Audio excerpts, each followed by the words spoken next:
Everybody should feel good about yourself all the time, no matter what other people think. But that just doesn't make any sense because you have people feeling good about themselves who really, in a societal sense, shouldn't in a particular moment. It's okay to feel bad about yourself when you are doing things that make you unacceptable to other people. Because the best prediction of whether you feel good or bad about yourself at a given moment in time is the degree to which you feel like you're being valued by other people. Now, historically, self-esteem theorists would say, well, that's bad. You don't want to base your self-esteem on what other people think. You got to just feel good or bad about yourself because of what you think about yourself. But when you really dig deeply, self-esteem doesn't seem to work that way. And then the minute you start, you actually begin to realize whether it's you running your software or whether it's your software running you. Why do men trim their beards? Women wear makeup? Why do we put on the clothes that we put on? Why are we so careful when we buy clothing? All of that conveys, on a general basis, we're concerned with what we look like.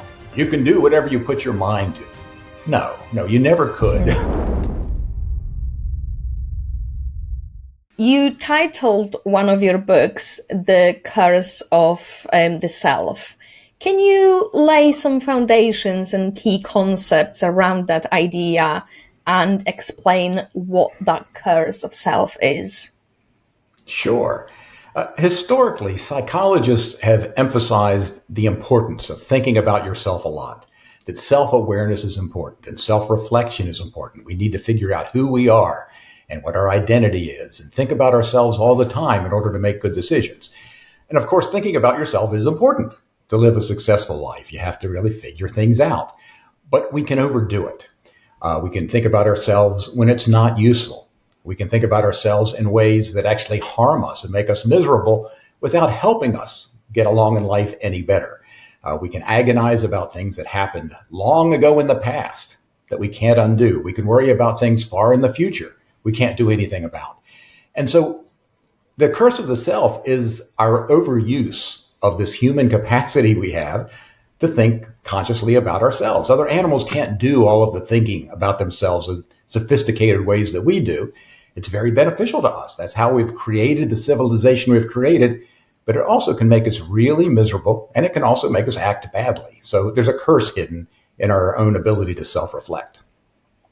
Okay. I think it really sort of harms to a lot of things that, in small doses can be very, very positive, but taken to an extreme, it really turns into something quite toxic. But as you said, like initially in psychology, it was seen as, I suppose, all good without any dark side. So when did the world of psychology actually started to focus on this concept of the self, if you like, and thinking about it, and why at the time it was felt that it was all positive?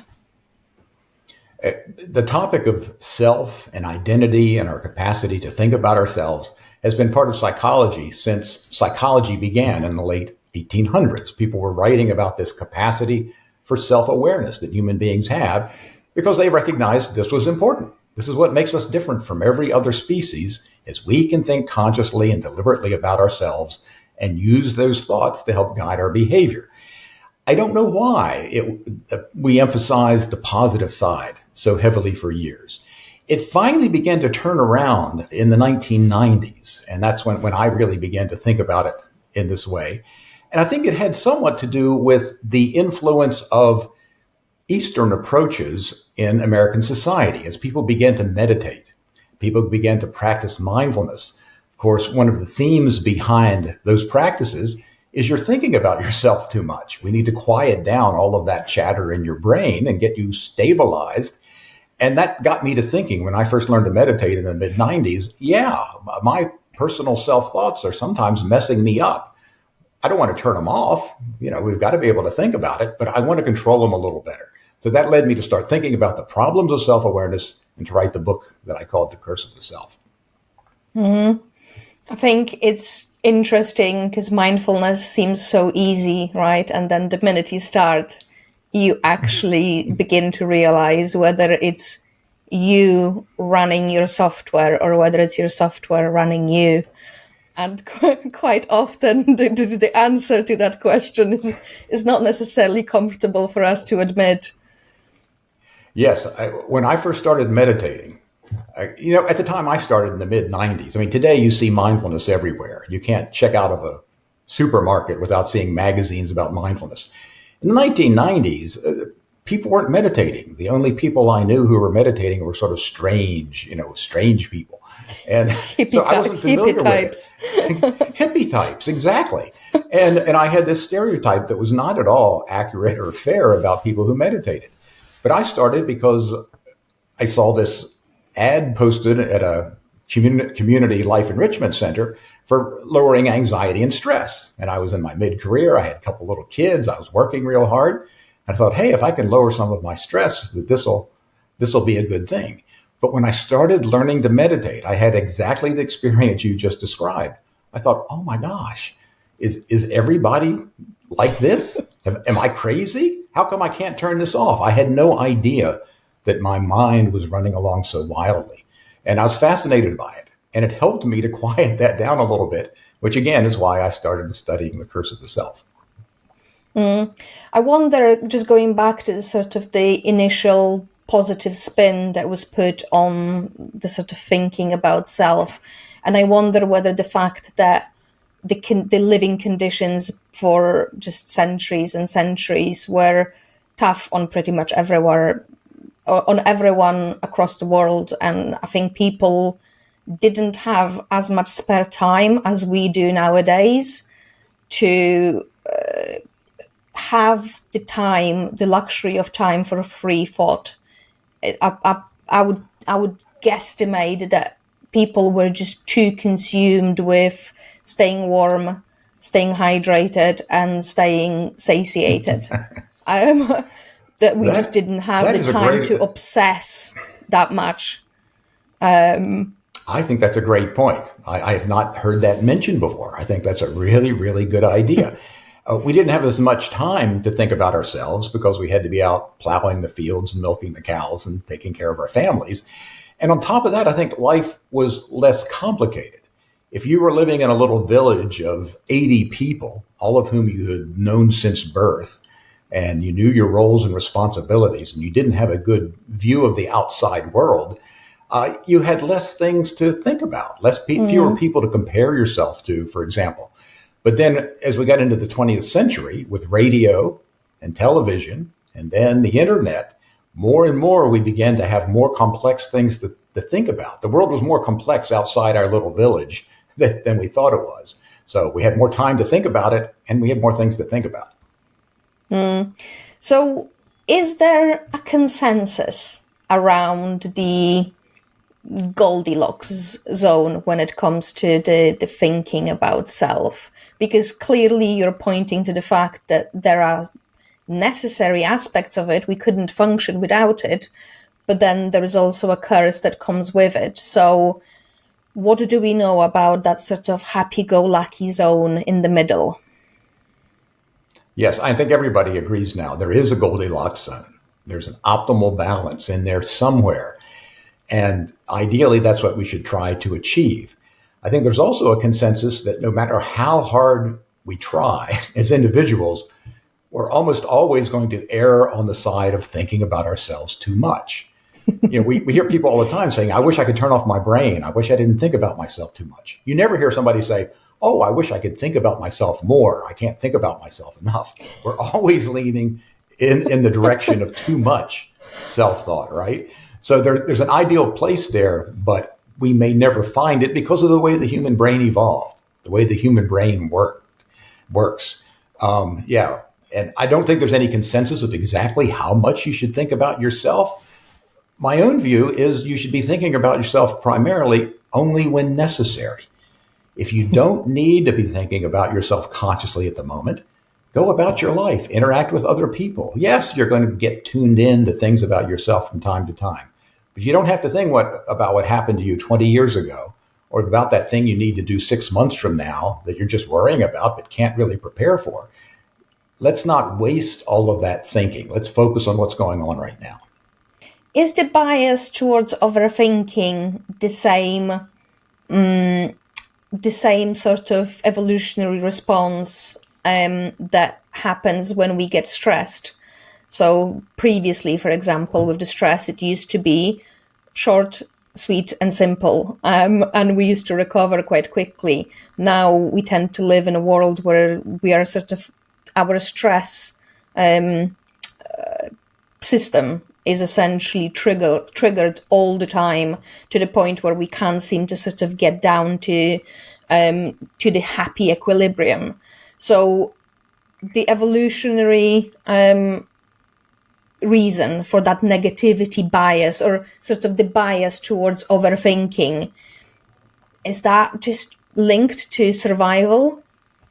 I think, yes, I think you've described it very well. It's linked to the fact that during the millions of years in which the human brain evolved, stressors were right in front of us at the moment. They were immediate problems that need to be solved, and we could solve them at the moment, or maybe we wouldn't. So the predator appears. Oh, what are we going to do about this? Well, I'm going to try to fight it off or run away. Maybe I don't succeed. Maybe it eats me, but it's something I deal with right now. People back then were just living day to day. Can I get enough food? Can I avoid predators? Can I raise my kids? They weren't thinking about retirement and stressed out about, am I going to have enough money 20 years from now? They weren't thinking more than 2 or 3 days ahead. They weren't worried about their education or where their kids were going to move to. They were living in this little band of community members, getting through one day at a time. And again, the stressors were immediate. I could react to them at the moment.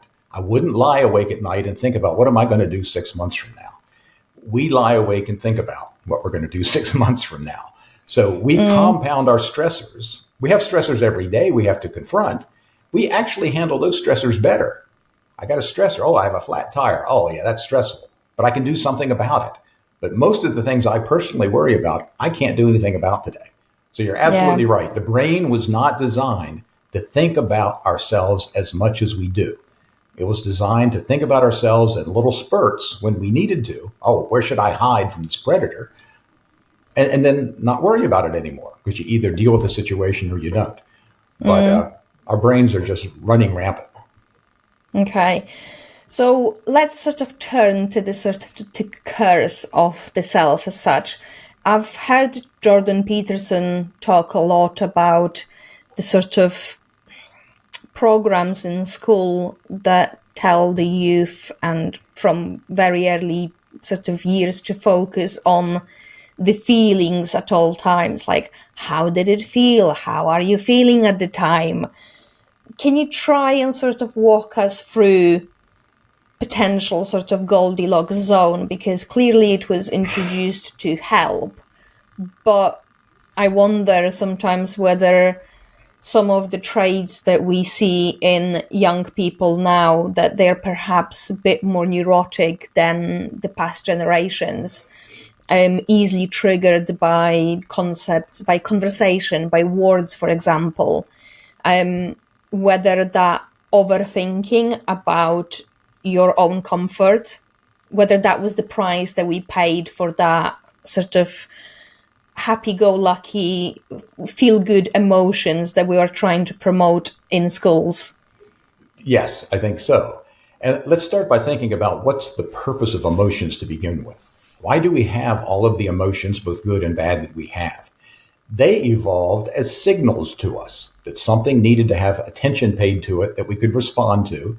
And the motivations that go along with different emotions are the urges we have for how do we respond to this. So when we're angry, we have an urge to strike out. When we're sad, we have an urge to withdraw. When we're anxious, we have an urge to try to take care of the threat.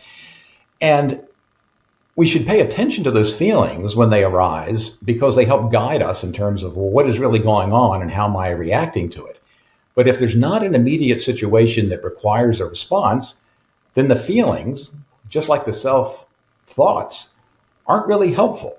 And we have, I think, gotten people to focus too much on their feelings all of the time, even when the feelings are not serving as cues or guidelines for how to respond. So we do get in our heads and we think about our feelings too much. You know, other animals have feelings. Other animals have emotions. And they're cues to the animals, and they trigger how the animal's going to respond. The other animals are not thinking about them. When the deer runs away from the predator, it doesn't get back and just sit and worry about its anxiety and, think about what could have happened. And why do I feel this way? And how can I be a stronger, more courageous deer? It doesn't worry about that. It's over. It doesn't need to think about that. But we go back and we rethink our emotions. And we try to analyze who are we and why do we feel this way? And again, that can be beneficial. It can give us information about ourselves that's useful. Most of the time, it's not useful. It just makes us miserable and makes us more neurotic.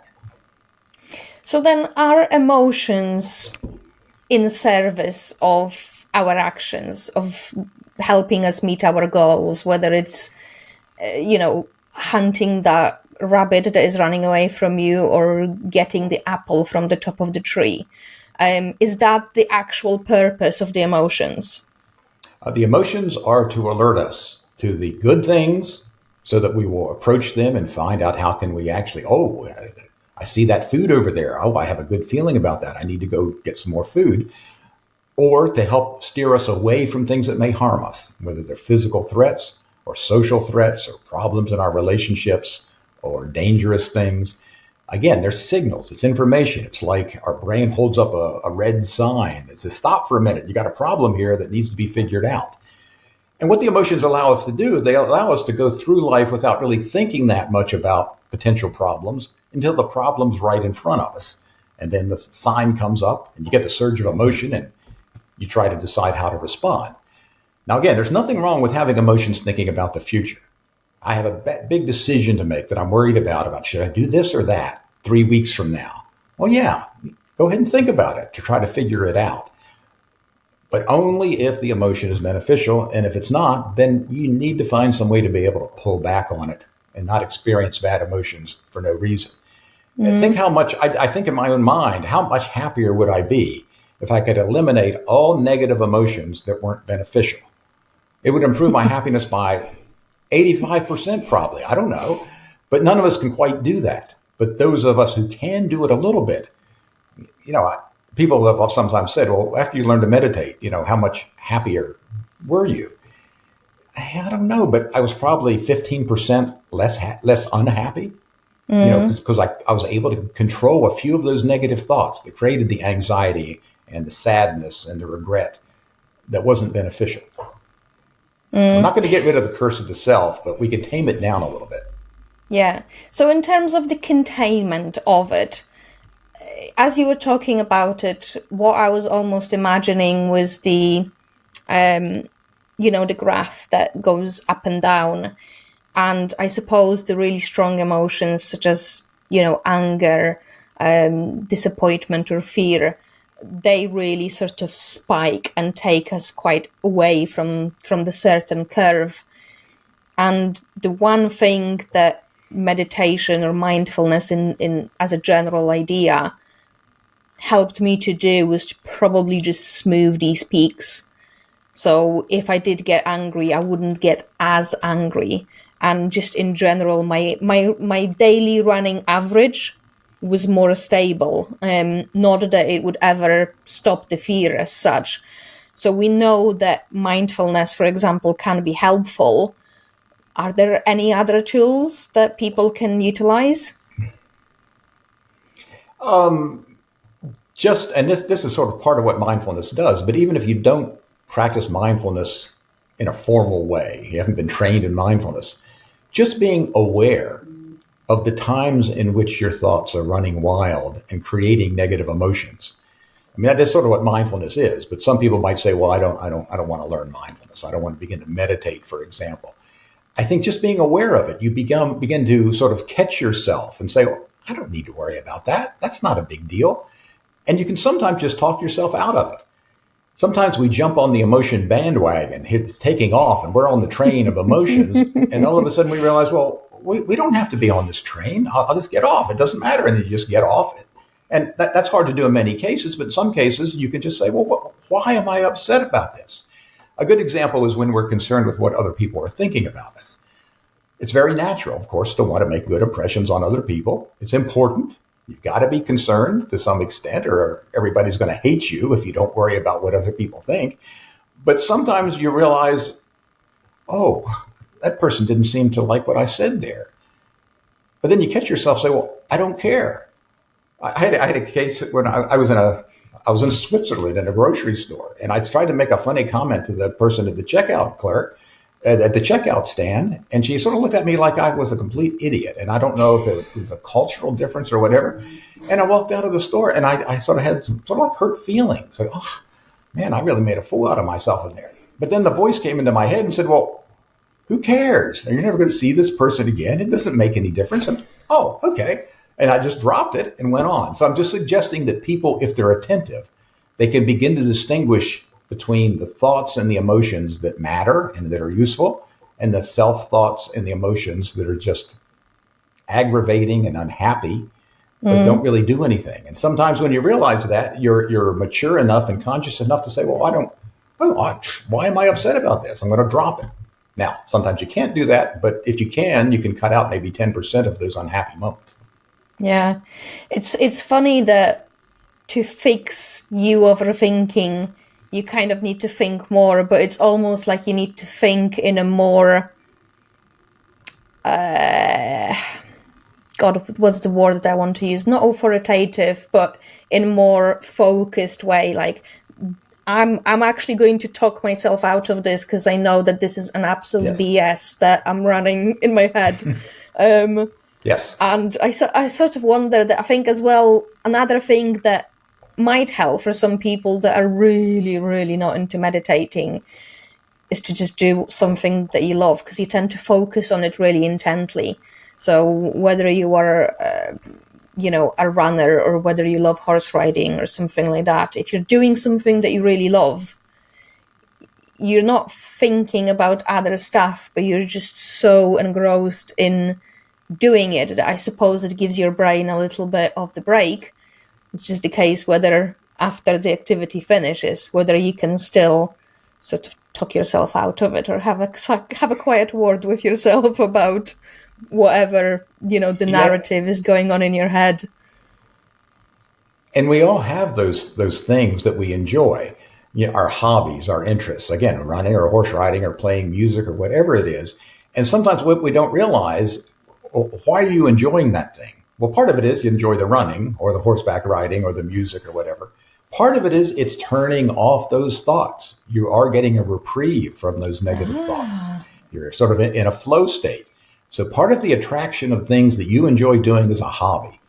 Sometimes people look at the hobbies we have and they say, well, why would anybody want to do that? I mean, that seems boring.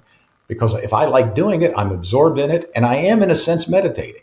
I never want people to think you actually have to meditate in a real formal way. There's plenty of people who get by doing exactly what you're describing, by quieting down those thoughts through doing other things. The thing that mindfulness or meditation gives us are some skills where you can turn on that quiet state a little bit more at will than just getting absorbed in something and quieting down your mind that way. But you're absolutely right. If we couldn't have those kinds of diversions, I think we'd all go completely crazy.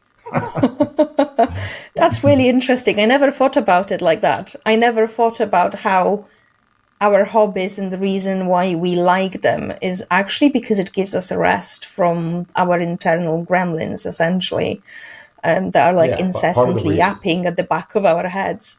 Okay, so I suppose that there is another concept in the sort of mainstream culture out there that you have studied extensively, and that also is presented as this unequivocally good and positive thing, and it's self-esteem. So, yes, what would be sort of some of the top myths that you think are out there about the self-esteem? For the first about 15 years of my career, I avoided the topic of self-esteem like it was the plague, because I didn't understand it. It was related to a lot of things that I studied, because I was studying people's thoughts about themselves and their concerns about what other people think and how much they talk to themselves in their mind, and self-esteem's in there somewhere. But the self-esteem concept never made much sense to me, because people have often argued that we have a built-in need to feel good about ourselves. So we have a built-in need for self-esteem. And that never made a whole lot of sense to me, that it was important just to feel good about yourself. Because the feelings, as we've already just said, feelings that we have about anything are there for a reason, to cue us to information, to help us make decisions. So you wouldn't want to be happy for no reason. It's almost like saying that we have a need to be full. Like when we eat, we have a need to feel full. Well, no, it's not a need to feel full. It's a need to have food in our system. That's why we want to feel full. So I kept thinking that self-esteem must be doing something. It's just not making us feel good, just not making us feel full somehow, that we feel good about ourselves. And so I avoided it until I began to realize that what self-esteem seems to be doing, it seems to work like a monitor or a gauge that's telling us about other people's reactions to us. Because the best prediction of whether you feel good or bad about yourself at a given moment in time is the degree to which you feel like you're being valued by other people. Now, historically, self-esteem theorists would say, well, that's bad. You don't want to base your self-esteem on what other people think. You got to just feel good or bad about yourself because of what you think about yourself. But when you really dig deeply, self-esteem doesn't seem to work that way, that it is based on what other people think. And I think it's intentionally, or that's the way that it evolved, was to be based on other people's reactions. We have to have a monitor that tells us very quickly, how are we coming across to other people? Do they like us? Do they accept us? Do they have goodwill toward us? Or do they reject us and hate us and might be a threat to us? And our self-esteem seems to mirror that. Self-esteem seems to be a monitor or a meter of the degree to which we're being valued by other people. And we've done so much research on that in the last 25 years, and the evidence just keeps coming back again and again and again. Yes, self-esteem seems to be a reflection of what other people think about us. Now, some people in the field have said, hey, that makes complete sense. I understand self-esteem for the first time. It's a monitor of people's social reactions. We feel good when they accept us. We feel bad when they reject us. Other people go, no. The self-esteem can't be that. It has to be an internal, just you feeling good or bad about yourself. But what's the function of that? What if I feel good about myself for really awful reasons? I'm the toughest guy in the gang, and I can beat people up, and I can shoot people better than anybody else. Oh, I feel good about myself. Well, that would be a terrible mechanism. So self-esteem can't be just about me evaluating myself. It has to be useful in guiding my behavior in social ways that benefit me. And we all need to be accepted so that we have social connections and social support, and we belong to groups and have friendships and romantic relationships. How do I know how I should act? If I pay attention to my self-esteem, I'm going to act better, because the more people respond positively to me, the more I'm going to do those things. And I'm not doing them to have high self-esteem. I'm doing it because I'm feeling good about the fact, about myself, when I behave in socially positive, empathic, kind, caring, helpful ways. So I believe that self-esteem is inherently tied to our perceptions of how other people are responding to us. That's fascinating, because it certainly goes against, I suppose, the mainstream understanding of it. And yes, I mean, I started many moons ago in the sort of world of online businesses, and there is a lot in the online business world, self-esteem coaches and things like that. And preparing for our conversation, I actually went through a couple of websites just to try and sort of tease out what is it they mean by self-esteem.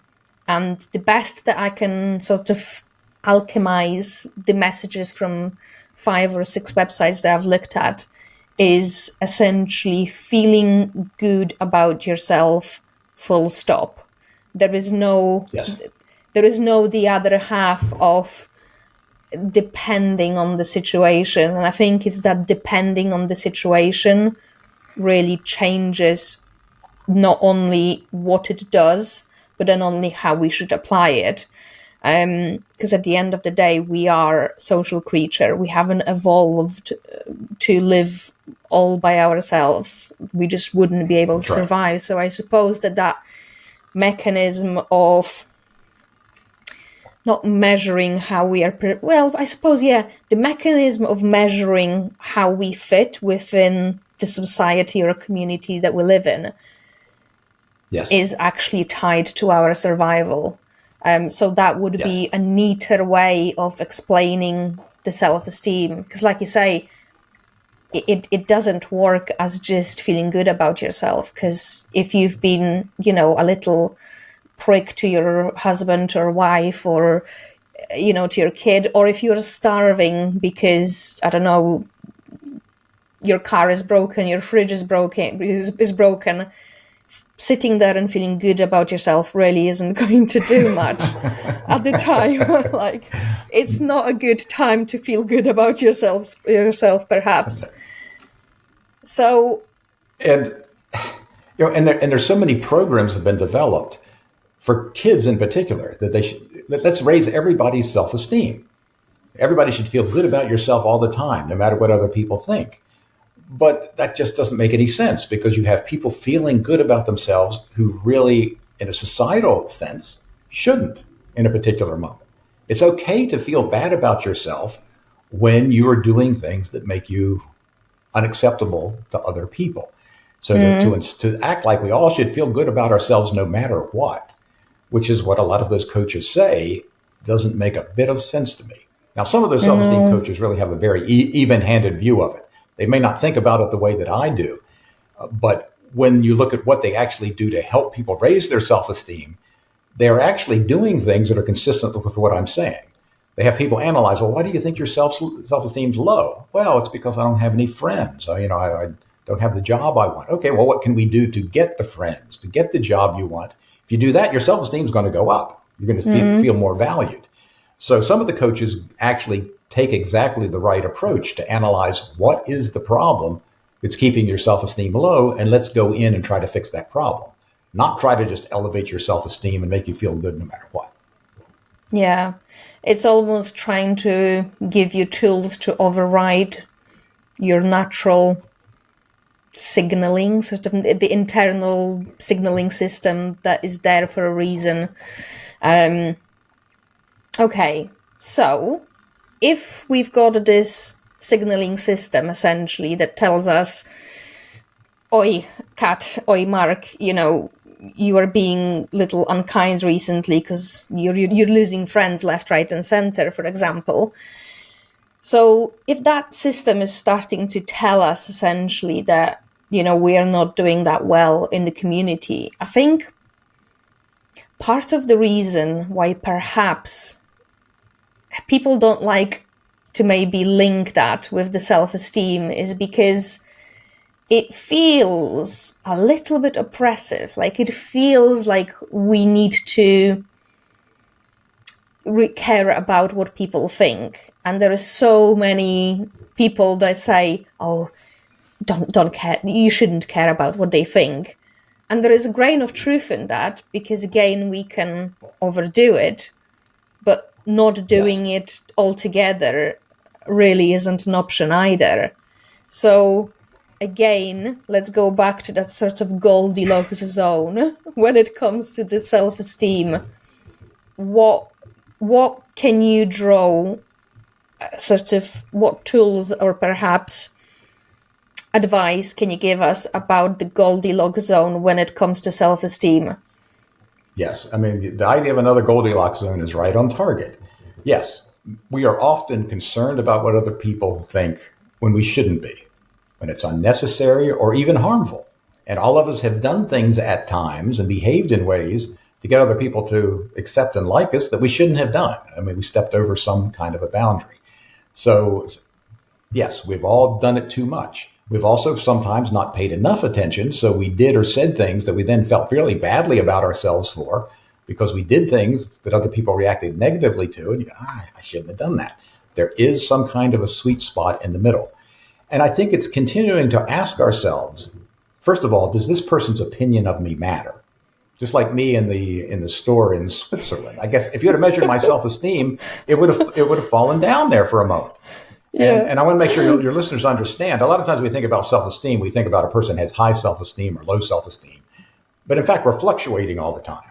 In a moment you can feel really good. Everybody's laughing at your jokes and are interested in what you're saying. And a minute later, everybody acts like you're an idiot in the same conversation, or your self-esteem goes down. So it fluctuates. But we can ask ourselves, in this instance, I feel kind of bad about myself. But you can ask, does this really matter? Does this other person's opinion matter? Sometimes it does. Sometimes it doesn't. Is the behavior that I performed and the other person didn't like me because of it, is this a behavior that I think is mostly really a good thing and I should behave that way even if people don't like it? If that's the case, I should still sort of feel good about myself because I'm an acceptable person, even though if this person dislikes me because I'm behaving in an acceptable way, well, just ignore them. Who cares? I still feel good about myself. So it's that same kind of cognitive override, thinking about your response and whether it makes sense and is functional in that particular situation. Then we can protect our self-esteem against people who are critical or dismissive or rejecting, who either don't matter or they're rejecting us on the basis of something that we truly value, and we're going to stand by that and feel good about it.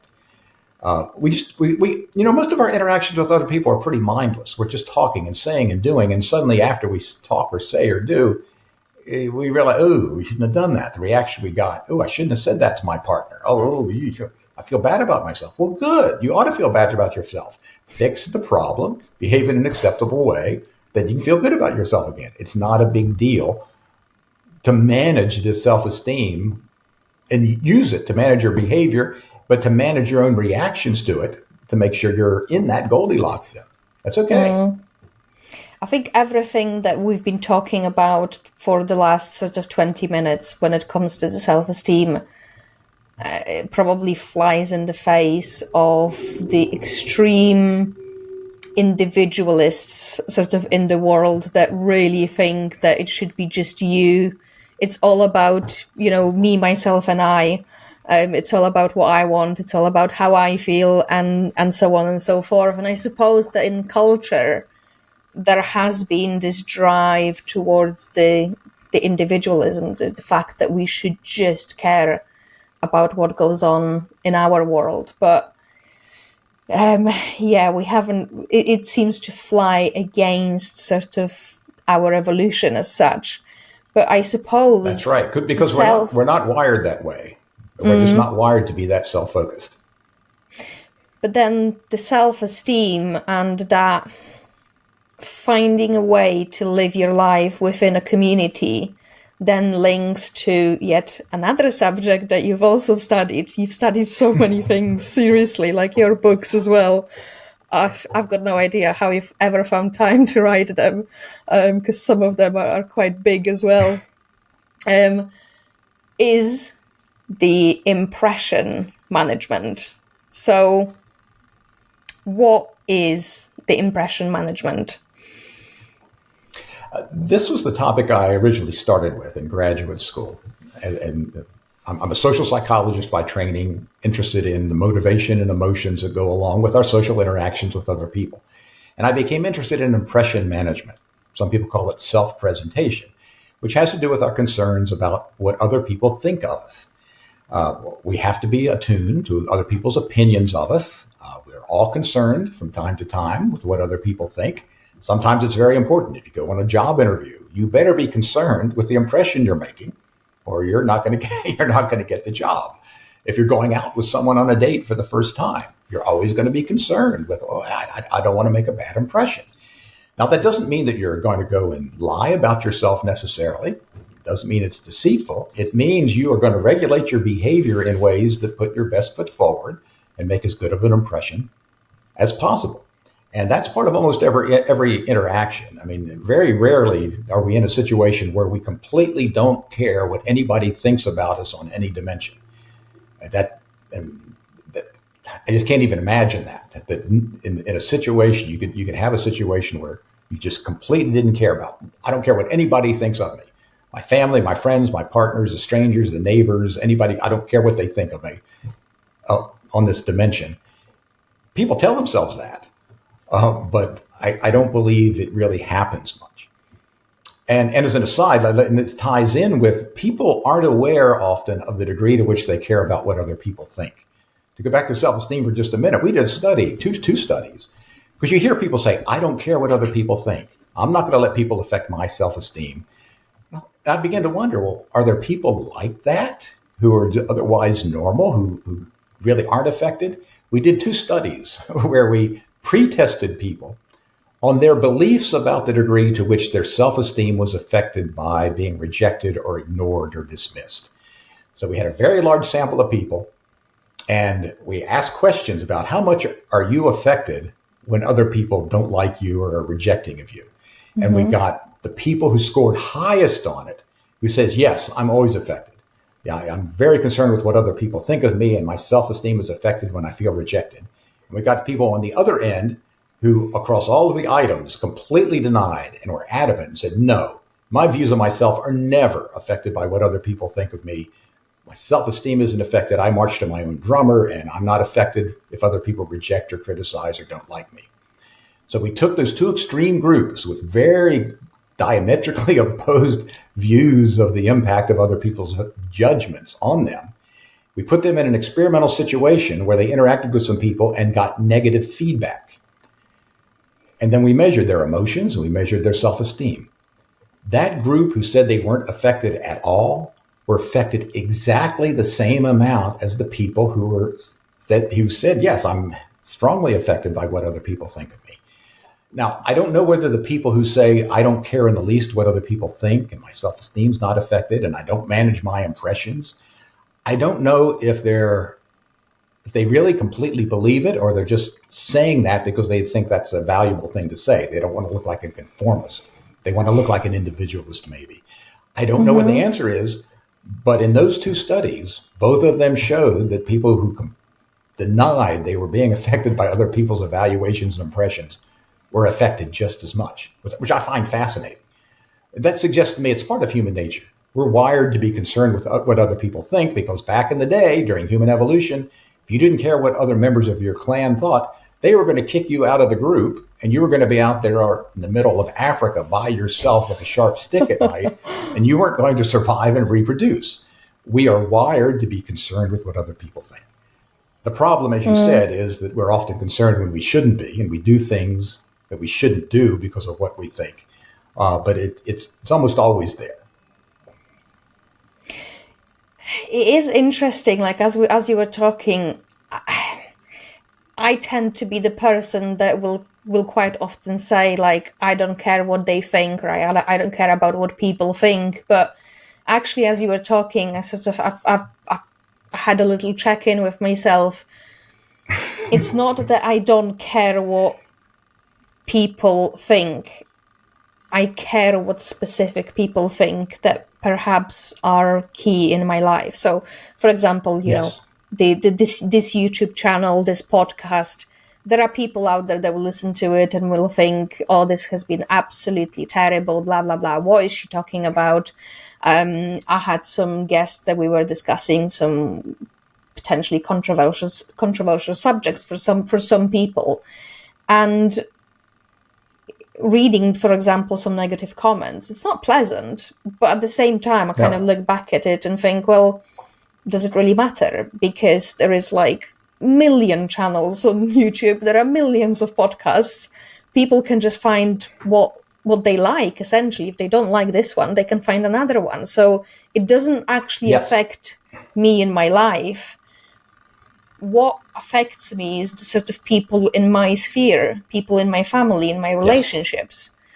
But I suppose part of the reason why I, just speaking for myself, still would quite often put the label on myself that I don't care what people think is because I've got quite solid sphere of friends and family. So I don't have strangers coming in and out of my circle. So whatever impression management I've done to this point to sort of situate myself in this community that I've got is done. All I'm doing now is maintaining it rather than building it. So I probably don't need to think about it as actively as I would if I was going out, for example, and meeting strange people on daily basis. So is that sort of roughly what you've been finding in research? Yes, no, that's perfect. That's perfect. And that's why teenagers, for example, seem completely overly concerned with what everybody is thinking. Why? Because they don't have the established connections. Yeah, they have a family, but they don't have a strong, long-standing friendship group or a partner or other people that they sort of, collaborate with on things that are like-minded. They have these constantly shifting connections and relationships and peer groups as they're coming through school. And so they're going to be more attuned on a regular basis to what other people are thinking of them. Once people get more settled in life and they have the kind of connections you've described, then the opinions of most other people really don't matter. And you're absolutely right. I mean, I can easily say there are plenty of people, I don't care what they think, but I can't say in general, I don't care what they think. And what's interesting, you're talking about the negative comments. You made you don't worry about all of that. You realize that every person with a podcast is getting both positive and negative comments. There's not a single podcaster out there who never gets negative comments. And you know that. So you can sort of shrug at the negative ones. But you also said, well, of course, I don't like them. Well, so even that shows that it matters, right, to you, at least in a little way. And that's perfectly natural. You've got to monitor that kind of thing. So, yeah, these topics we're talking about all tie in together a great deal. And I think the Goldilocks zone is to be concerned with the images you're making when it really matters to your well-being and the well-being of the people around you. And yes, now that you're established in friendships and partnerships and families and neighborhoods, you don't have to make particularly good impressions, but I love what you said about protecting and not making a bad impression. Because the bad thing is, one misstep can do an awful lot of damage. You can have a whole group of people who just adore you and love you, but you could do one really bad thing that makes a bad impression and you could just lose all that overnight. Doesn't happen very often, but we've seen that kind of thing happen. And I suppose, again, it's our emotions will quite often sort of let us know when we've stumbled, socially. When even you are in your group of friends and, you say something, for example, that was a bit off, or, you didn't quite land a joke. It didn't quite work out. You do feel it. You start thinking, should I not? But yes. I suppose that you feel because a surge you've got of social anxiety. But I suppose because you've got that trust built with those friends, a lot of the time that's not going to lead to the breakdown of the friendship simply because that's right. You've got the stronger ties. What you said about the teenagers was so fascinating because I've never looked at it that way. And like you say, the teenagers are still moored to their families. But in their teenage years, psychologically speaking, and from their development, they have the need to really reach out and start building friendships out there. So not only they've got this need to move away from the only stable network, I suppose, like really stable and solid network that they've got, into the network of these less stable friendship structures. I've never looked at it sort of that way, but I can imagine why, that would cause certain amount of anxieties that we do see in teenagers. They are, like you say, very, very worried about how they are perceived by others. So yes, I think as with a lot of the things that we are talking about today, the sort of the Goldilocks zone is going to be a running theme. Yes. Yes. So when it comes to the impressions, for example, or our impression management, how much should we be then concerned as a general rule of what people think? I think we can use the word concerned in two different ways.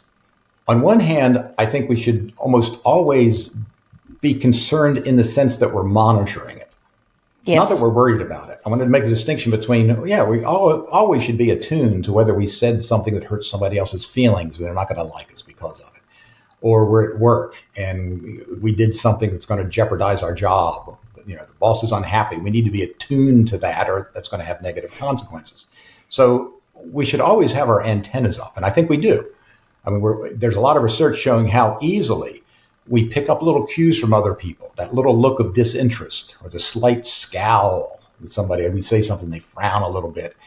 We're really sensitive to that. We're not thinking about how we're coming across at all, but suddenly something kicks in and we say, ooh, that didn't go very well. Ooh, look at that look on their face when I said that. So in that sense, I think we should be pervasively monitoring, concerned in a very mild way.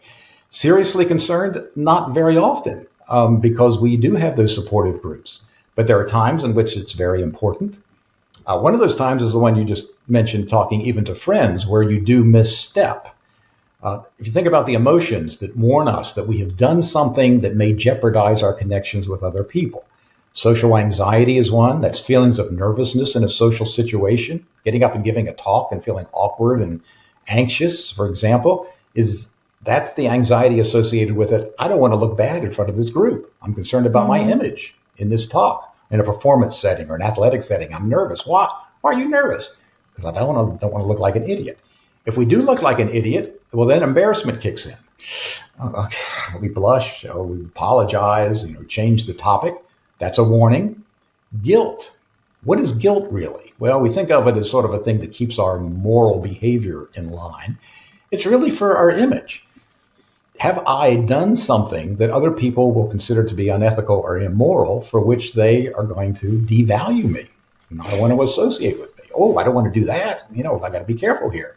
Shame is the same kind of thing. So here we have 4 emotions that we experience from time to time that are all warning signs you may have presented the wrong image of yourself, or a warning that says, don't do this thing, because if people find out that you did it, it's going to create a bad image of you.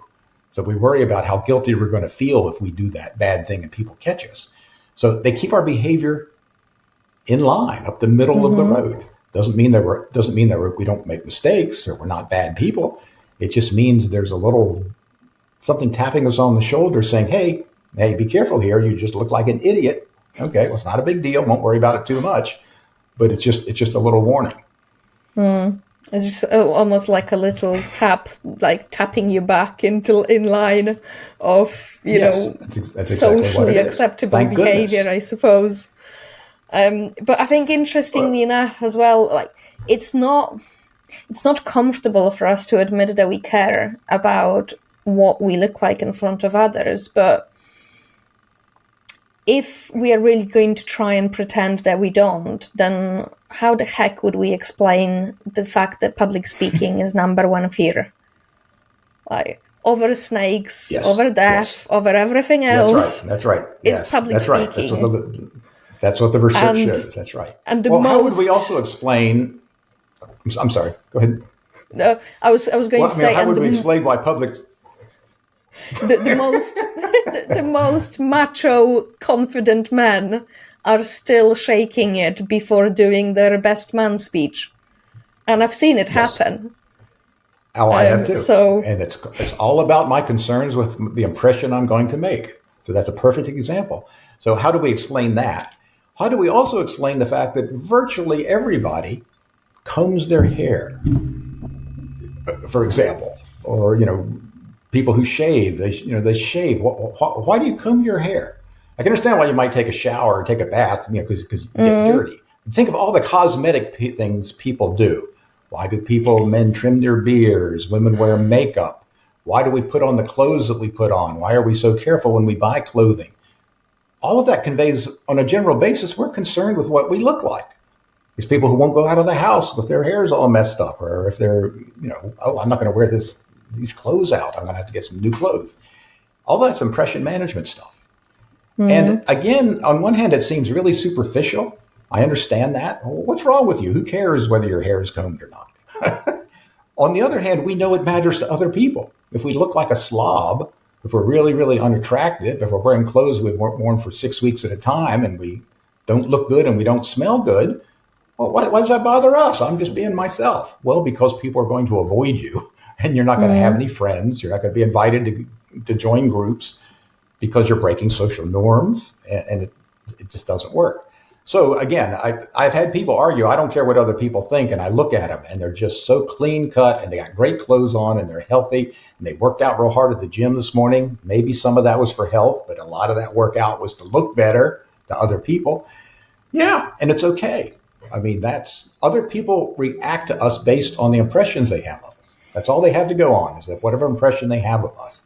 So we want to look good. We want to be competent. We want to appear to be moral and kind and nice. And again, we're not fabricating that. Most of us are competent at certain things and nice people, concerned about others. We just want to make sure other people know it.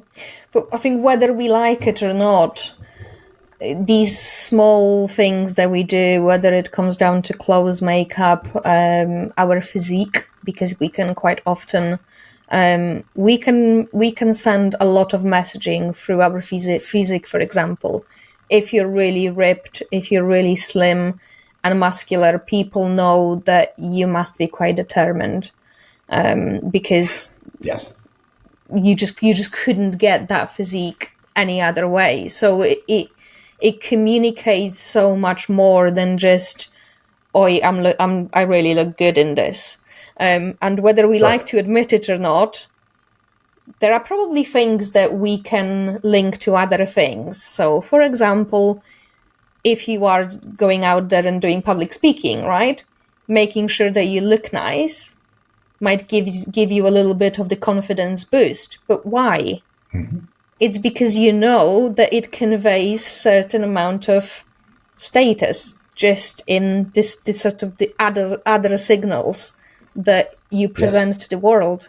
And we might like it or not, but certain things portray or convene a certain message to other people. So Yes. we use that for communication, I suppose.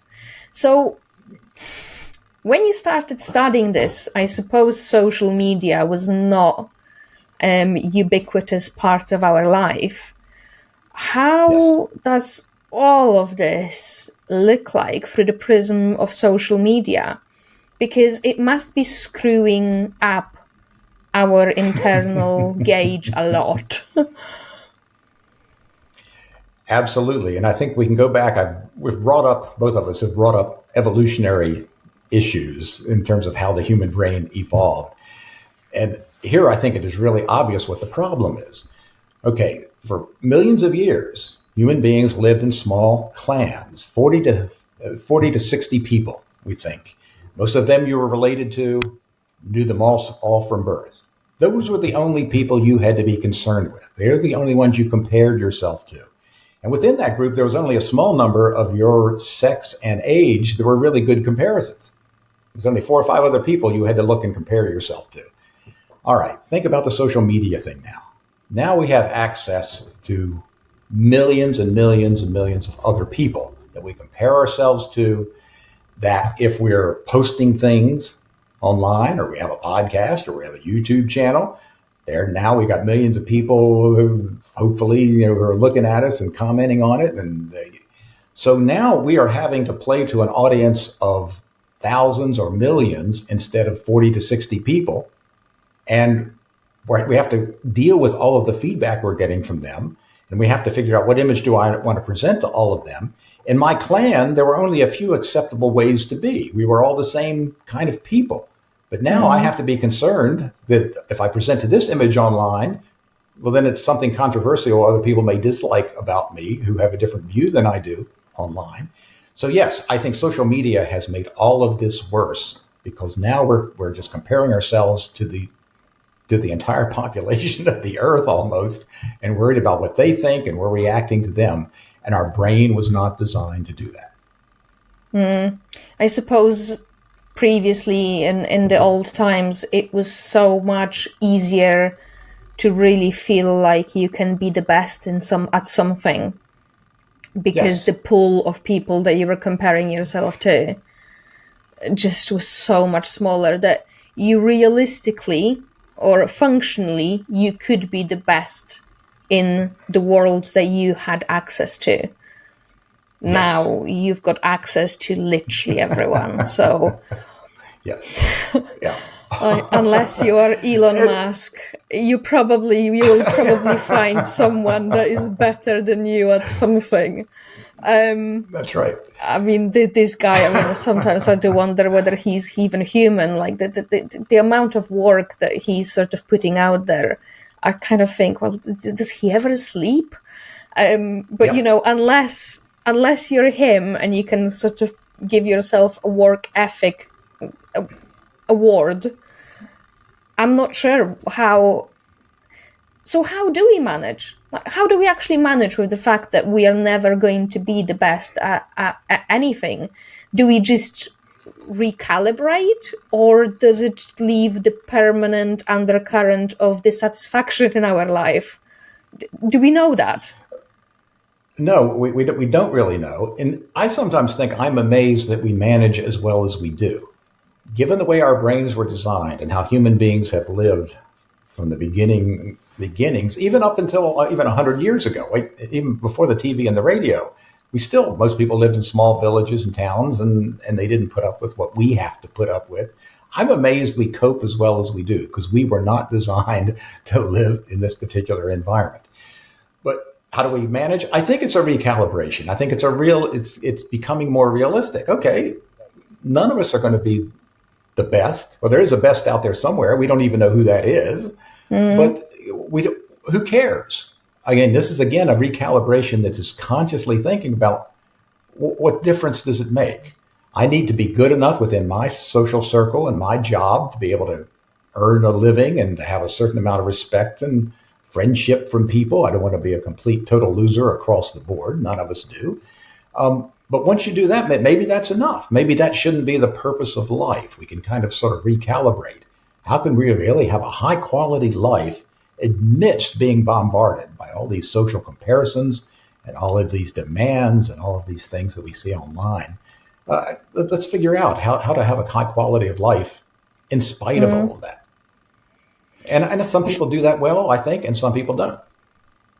Yeah, and I think as we were talking earlier on, and I used the word we, I probably meant my generation and older, because we know that the teens are really they are not handling social media that well. Jonathan Haidt's work right now, I mean, he's been, I think, monitoring it since 2016 or 15. Yes, He's been publishing research, and it is a terrible testament to what the social media is doing to the teens.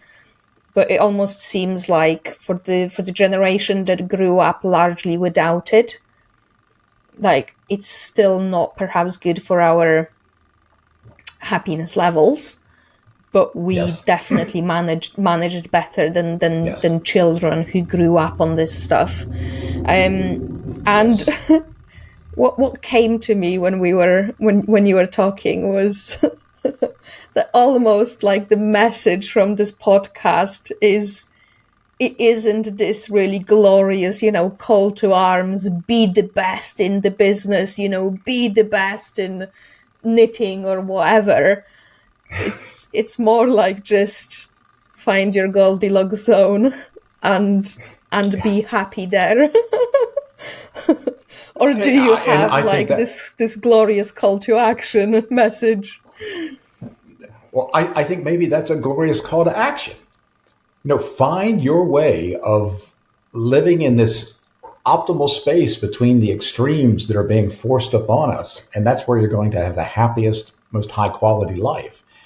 And maybe it was wrong all along to suggest you need to be the best you could be. Or I just cringe when I hear people say, you can do whatever you put your mind to. No, you never could. It's obvious now looking at the internet, but that was never true. I always cringed when I heard that kind of thing. But I think it's realism. Maybe that's the way to think about it. It's a realistic view of the human condition. We've got billions of people around the earth. They all can't be great. You're absolutely right. Why did we think they should be? Is that the mark of a good life? Now, each of us are going to come up with criteria for judging what is the best possible life, what's a high quality life. And maybe it's not what we've been teaching, particularly in individualist societies. So no, I'm happy to just sort of espouse, and this isn't based on research, except, well, it is to the extent that the middle of the road often seems to be the best place to live, to not be too much of this or too much of that. That both this and that at the extremes have downsides. There's some blend in the middle, and yeah, you can move a little this way, a little that way, but hanging around there in that Goldilocks zone may be the way to have a really high quality life. Fascinating. Okay, so you have retired, unfortunately, for the academic world, but you still say that you stay active sort of professionally. So what is it that you do nowadays, and are you still sort of getting involved in any way, shape or form at research? If so, what type of things are you still looking at? Yes. I still stay professionally active about 25% of the time. Still finishing up old research projects. I'm consulting with people on research projects, giving talks, doing podcasts. Still keeping my hand in it, but allowing myself some time to do more interesting and fun things. The topic I've been most interested in lately is the topic of intellectual humility, which is living with the recognition that no matter what it is that you might believe, any belief or attitude or thought you may have could potentially be wrong.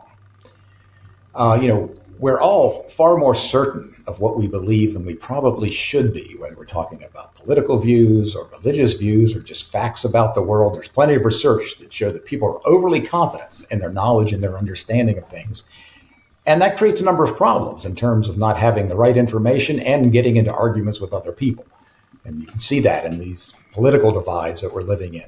So for the last 8 or 10 years, I've been studying sort of how do we develop this notion in ourselves that, yes, I firmly believe this, but yeah, I could potentially be wrong. And just if you live with that, yeah, I'm not 100% sure. I can't be 100% sure about almost anything.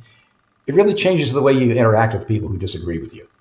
And I don't know, that's another way, that's another Goldilocks zone in the sense you don't want to be too confident of things that may not be true, but you don't want to walk through life saying, well, I don't understand anything about anything. Oh, you'd be paralyzed by indecision. There's something in the middle that says, yes, I believe this and I'm going to act on this for now, but hey, I could be wrong. And so I'm doing that until better evidence comes through. So yeah, I'm spending 25% doing that. I'm living a saner pace, trying to minimize my own curse of the self. A saner pace than I have since about 1980. I'm playing drums in a rock band, which is great fun. Got grandkids, so yeah, I'm doing fine other than this professional stuff. Okay, so for people that would love to follow your work, where can they find you online? I think if you just Google me, you'll see various articles, podcasts, book things. There's not any particular place, but yeah. I do have a website at Duke University, which is where I worked for the last third of my career.